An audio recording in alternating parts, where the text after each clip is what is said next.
ছিলেন ভারতের সবথেকে ধনী। সুদে টাকা ধার দিতেন নবাবদের আর ইস্ট ইন্ডিয়া কোম্পানিকে। জনশ্রুতি আছে তাদের রত্নভাণ্ডার দিয়ে বাঁধ তৈরি করলে গঙ্গার পানির প্রবাহ বন্ধ করে দেওয়া সম্ভব হতো। বলছি পলাশীর যুদ্ধে অন্যতম ষড়যন্ত্রকারী ও বিশ্বাসঘাতক জগৎ শেঠের কথা, যে নিজে বিশ্বাসঘাতকতা করেই ক্ষান্ত হয়নি। ইতিহাস বলে মীর জাফর ও নবাব সিরাজের খালা ঘসিটি বেগমকেও এই ষড়যন্ত্রে তিনিই এনেছিলেন। আর নবাব সিরাজকে মসনদ থেকে সরাতে ইংরেজদের দিয়েছিলেন কোটি কোটি টাকা। সেই সময় সুবা বাংলার আর্থিক লেনদেনের কেন্দ্রবিন্দু ছিল তার বাড়িটি। আজকের এই ভিডিওতে আমি দেখাবো সেই জগৎ শেঠের বাড়ি আর আপনাদের জানাবো তার অতীত কর্মকাণ্ড।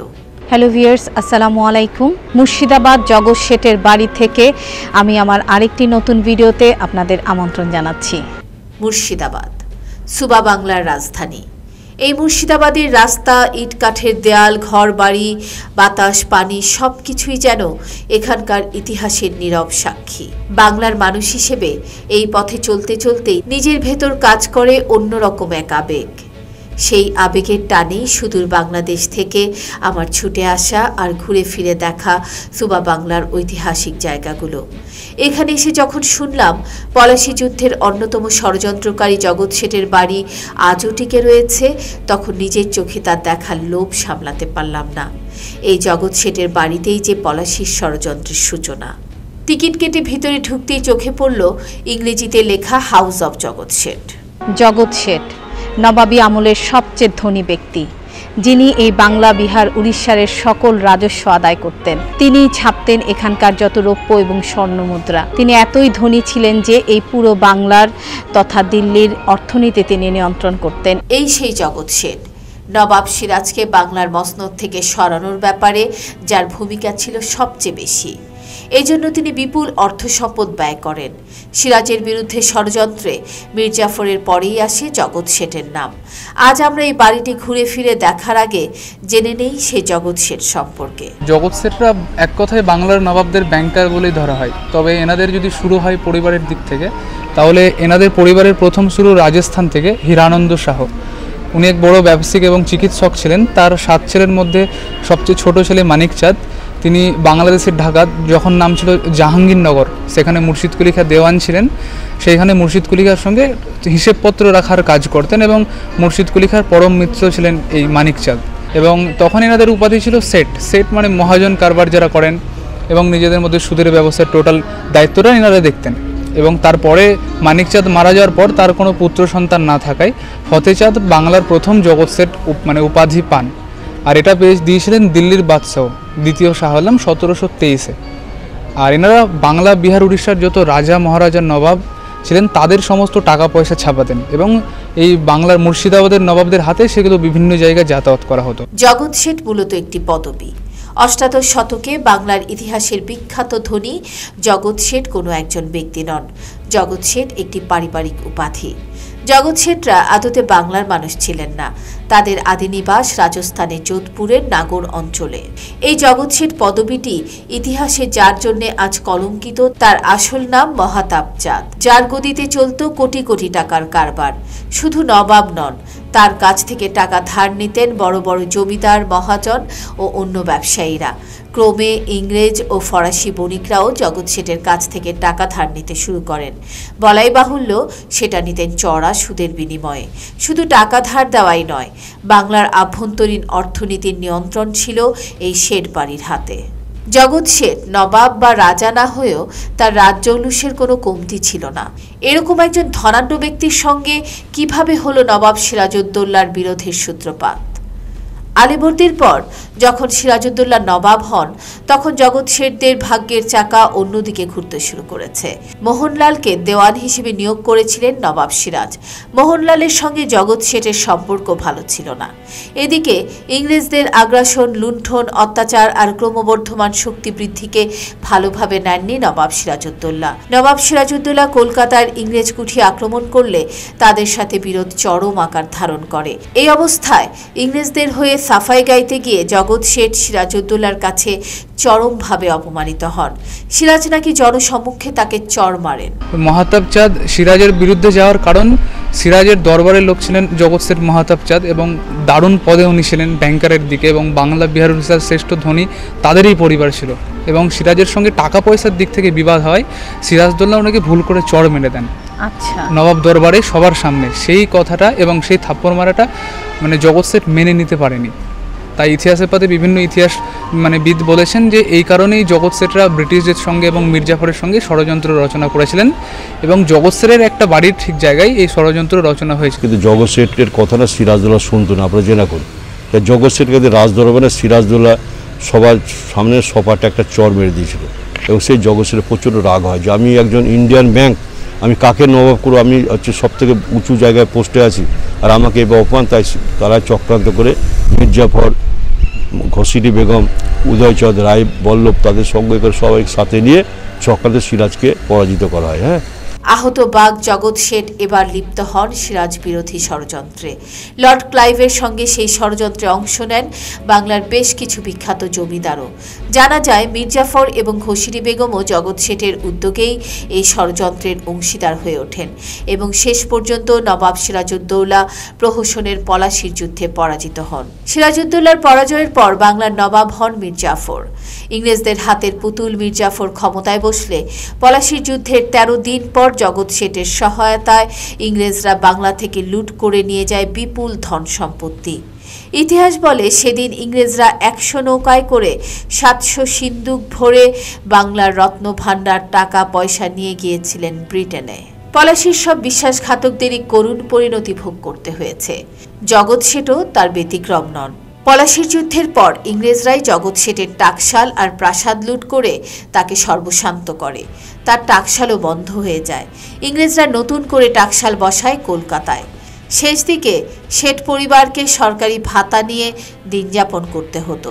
পরিণতি কিন্তু এখানেই শেষ নয়। মীর জাফরকে একসময় ক্ষমতা থেকে সরিয়ে তার জামাতা মীর কাসিমকে নবাব করে ইংরেজরা।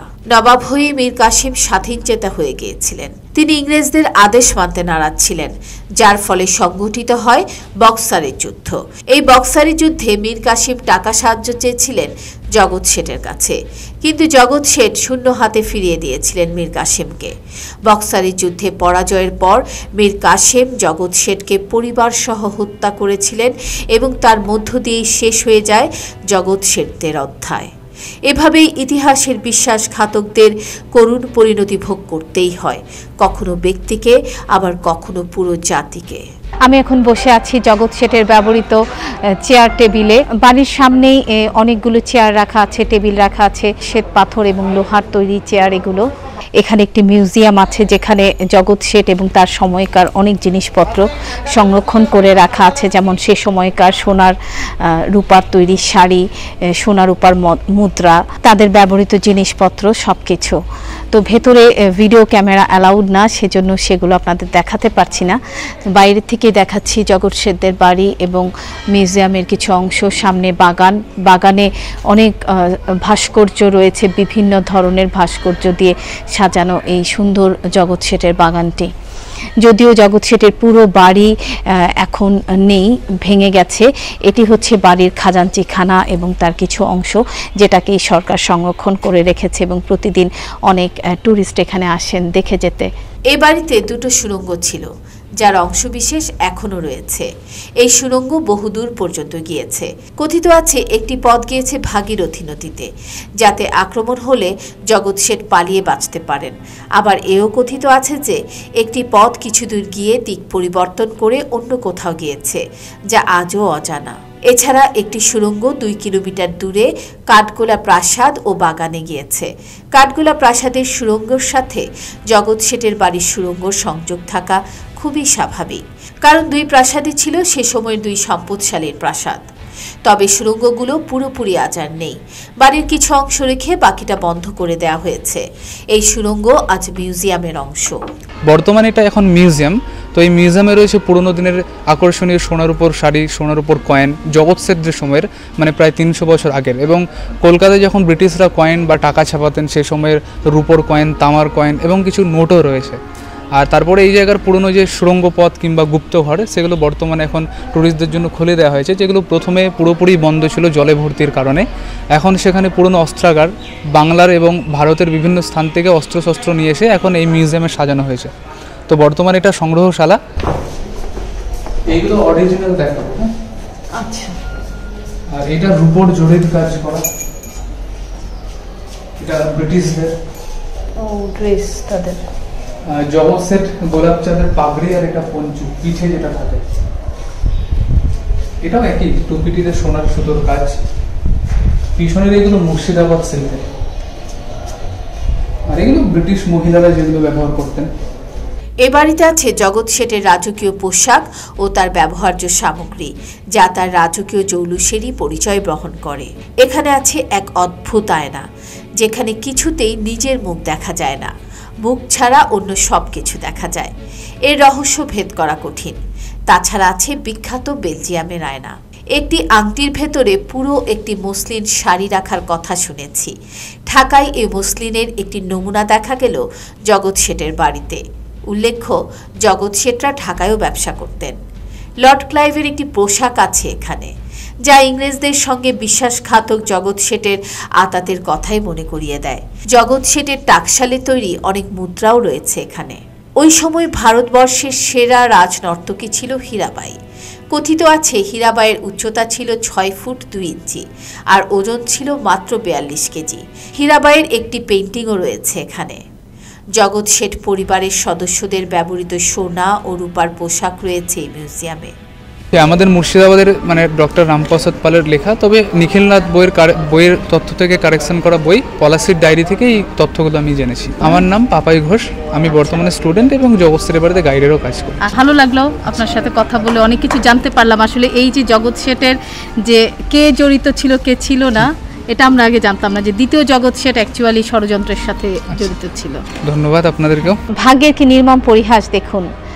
নবাব সিরাজউদ্দৌলা ষড়যন্ত্রকারীদের বাড়ি, তার মিউজিয়াম, তার সে সময়কার ব্যবহৃত জিনিসপত্র, স্বর্ণ মুদ্রা, মুসলিন শাড়ি, সব কিছু এখানে সংরক্ষণ করা আছে, কিন্তু নবাবের কিছুই নেই এখানে। এমনকি নবাবের একমাত্র প্রাসাদ হীরাজিল ভেসে গেছে ভাগীরথীর জলে। নবাবের বলতে আছে খোশবাগে তার কবর, এছাড়া আর কিছুই বাংলার শেষ স্বাধীন নবাব সিরাজউদ্দৌলার নেই, কিন্তু তার চক্রান্তকারীদের অনেক কিছুই এখনও রয়ে গেছে এবং সংরক্ষিত আছে।